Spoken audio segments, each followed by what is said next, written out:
Hi friends, I hope you are all fine. ଚାଲନ୍ତୁ ଆରମ୍ଭ କରିବା ଗଣିତକୁ ଆପଣମାନଙ୍କ ପାଖକୁ ସହଜରେ ପହଞ୍ଚାଉଥିବା ମ୍ୟାଥ୍ ସଲ୍ୟୁସନ୍ସ ବାଇ ସାହୁ। ତ ଆଜି ଆମେ ଏହି ଭିଡ଼ିଓରେ ବିଭିନ୍ନ ପ୍ରକାର ସଂଖ୍ୟା ବିଷୟରେ ଜାଣିବା। ଗଣନ ସଂଖ୍ୟା, ଅଖଣ୍ଡ ସଂଖ୍ୟା, ଯୁଗ୍ମ ସଂଖ୍ୟା, ଅଯୁଗ୍ମ ସଂଖ୍ୟା, ଗୁଣନୀୟକ ଓ ଗୁଣିତକ ବିଷୟରେ ବିସ୍ତାର ଭାବେ ଡେଫିନେସନ୍ ଆଜି ଏହି ଭିଡ଼ିଓରେ ଶିଖିବା। प्रथम आम गणन संख्या बा स्वाभाविक संख्या विषय पढ़ा। गोटे साधारण मनुष्यर दैनंदिन जीवन और जीविकार प्रथम जो संख्या समूह व्यवहृत होता है गणन संख्या बा वो स्वाभाविक संख्या। तो चलतु जो संख्या गुड़ी को गणन कार्य व्यवहार कराए से संख्या को गणन संख्या कहुए। फॉर एग्जांपल आम 1 2 3 एगुड़ा संख्या कौन आम गणन संख्यार व्यवहार करूँ। तो यह यही संख्या समूहर सेट को आम एन द्वारा चिन्हट कराए बा एन संकेत द्वारा सूचित कैपिटल एन। तो चलतु 1 2 3 एंड अप टू सन। सो आम टू एक टू स्टार्ट हवा लगी आम गणन संख्या समूह रे क्षुद्रतम संख्या एक एवं एक पूर्वर आमको आ कौन संख्या नहीं। देखो से भली स्वाभाविक संख्या समूह रे कौन बृहत्तम संख्या नहीं।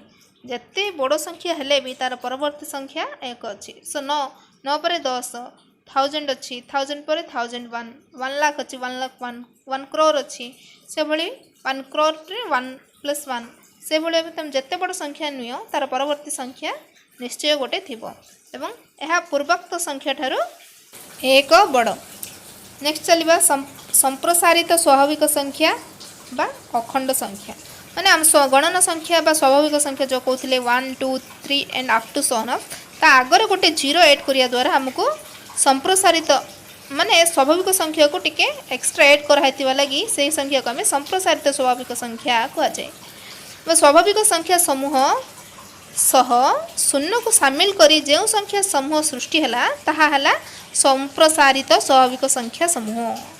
For example 0 1 2 3 4 and up to सन।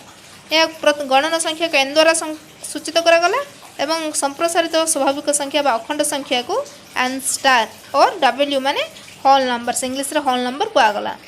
गणन संख्या को नेचुरल नंबर्स एंड संप्रसारित स्वाभाविक संख्या को इंग्लिश रे होल नंबर्स कहगला।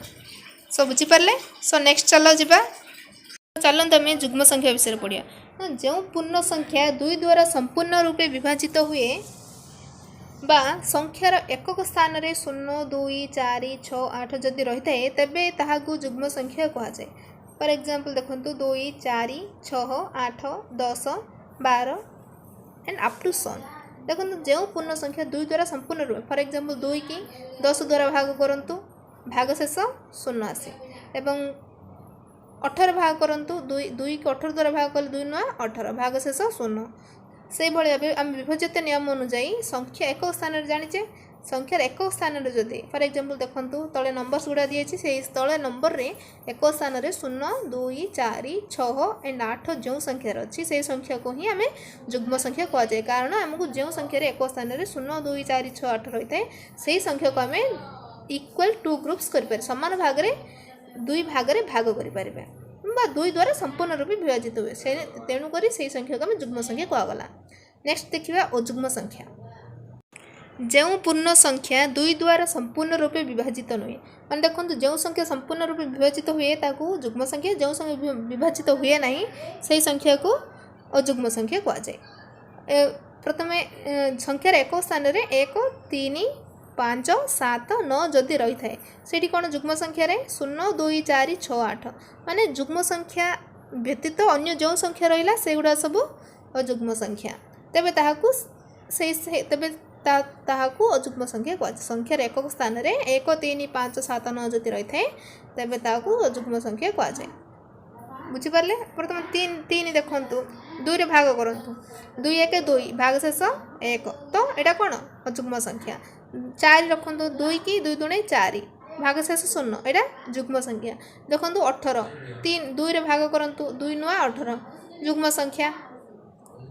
19 2 की 19 द्वारा भाग करंतु 2 नुआ 18 भाग शेष 1 सो ये गोटे कौन अयुग्म संख्या। बुझीपारे। तो चलते आम गुणनीयक बा फैक्टर्स विषय पढ़ा। गोटे संख्या को जिते प्रकार दुईटी लेखे संख्यार गुणफल रूपे लिखिपर से संख्या गुड़ी को सही संख्यार गुणनीयक कहुए। फॉर एग्जांपल देखो 12 12 के संख्यार दुईटी गुणफल रूपे लिखिपर 1 × 12 12, 2 × 6 इज इक्वल टू 12, 3 चौक 12, 4 त्रिकी 12, 6 दूणे 12 और 12 1 12।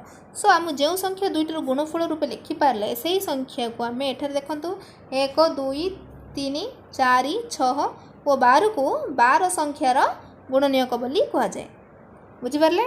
सो एक हूँ आम कौन प्रत्येक संख्यार गुणनीयक एक माने एक टेबुल रे माने प्रत्येक टेबुल रे एक रही है। तेणुक एक हूँ प्रत्येक संख्यार गुणनीयक।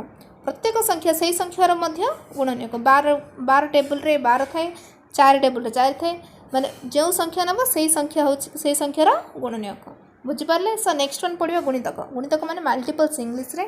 सो देखो गोटे संख्या को 1 2 3 4 अप टू 100 इत्यादि गुणिले जो गुणफल सब आसे बा मिले से गुड़ी को सही संख्यार गुणितक बोली कहुए। फॉर एग्जांपल देखो मौलिक गुणनीयक माने दुईटी संख्यार गुणफल रूपे जो लिखा सेटा को आम गुणनीयक कहुए। किंतु गुणितक माने अब 3 पचारे 3 1 3 3 दूणे 6 3 त्रिकी 9। सो आम जो into 1 into 2 into 3 into 4 in up to 100 जिते दूर तुम गुणिकी जापर जो सब गुणफल आसे से गुणफल को आम कौन कहुए गुणितक कहुए। बुझिपारे। गुणनीयक माने दुईटी संख्या जो गुणुचे सेटा हूँ गुणनीयक। जो गुणिया द्वारा जो संख्या दुटा गुणिया द्वारा गुणफल आसे गुणफल को गुणितक कहुए। सो गोटे संख्यार असंख्य गुणितक माने 1 2 3 4 एंड अप टू 100 तुम जिते दूर मध्य असीम रूपे आपण गुणी गुणी जापर। किंतु गुणनीयक माने गोटे संख्यार लिमिट माने ससीम ही माने ससीम माने देखो गोटे लिमिट थाए 12 1 2 3 4 6 12 से संख्या से रही जाए किंतु आगो वृद्धि करी हेबनी। किंतु गुणितक माने असीम बोलिया था तुम आपन जिते चाहिए भी सेते वृद्धि करके जाई परिबे। सो नेक्स्ट वीडियो रे आमे मौलिक संख्या यौगिक संख्या जमज मौलिक संख्या परस्पर मौलिक संख्या परिपूर्ण संख्या विषय रे जानिबा। आशा करुछि आजिर विषय आपण माननकु ठीक भाबे बुझा पड़िथिबो। जदि किछि अबुझा रुहे मते तले कमेंट करि परिबे। मु यथाशीघ्र संभव ताकू समाधान करिकि आपणको उत्तर देबाकू चेष्टा करिबि। जदि आजिर वीडियोटी भल लगी तेबे लाइक एंड सब्सक्राइब करने सह निज सांग मानक सह शेयर करंतु। तो आजिर वीडियो रे एतिकी पुणी आसीबी आपण मानक पई पुणी गोटिए नुआ इंटरेस्टिंग वीडियो नेकी रहुची। धन्यवाद।